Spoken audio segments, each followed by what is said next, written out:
Hello, and welcome to the Sleepy Butterfly podcast. I'm your host, Jennifer Purcell, and I also host a podcast called Living with Invisible Learning Challenge, and that is about NLD or nonverbal learning disability.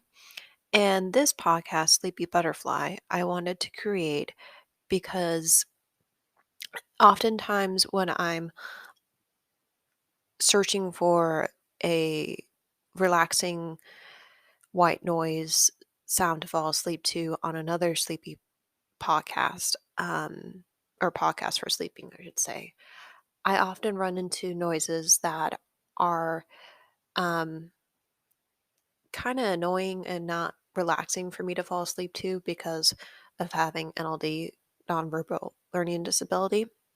I'm sensitive to some sounds and like a humming or continuous beeping in the background. I'm sensitive to anything that sounds remotely annoying to me. I'm sensitive to. And so I wanted to create a podcast that had more calming and relaxing sounds for people who are auditorily sensitive because they might have NLD or they have autism and they're on the spectrum or ADHD or they're just sensitive to noises for some reason. So I wanted to create one for you for that population so that you can fall asleep more easily and stay asleep. Or if you just want to meditate to them, that's good too. And basically, they will be white noises from nature that I might capture on a walk with my dog, or when it's raining, or when it's kind of windy and you can hear that those noises from nature. So I hope you enjoy them, and they'll be about probably 20 minutes long or something like that, so you can meditate or you could fall asleep to them and be able to hopefully stay asleep longer as well.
Okay, so you would have just heard some relaxing rain that was in my neighborhood yesterday, and I hope that you were able to fall asleep or meditate to it really well, and that helped you feel more calm and relaxed and be able to feel centered and feel peaceful for the rest of your day as you go through your to-do list and you get that done, and just be able to feel more focused and relaxed and um, at ease, and being able to feel like you can have energy for the rest of your day because you just meditated or you were able to sleep well. And I hope to have you listen to more of these episodes as I create them. Have a good week.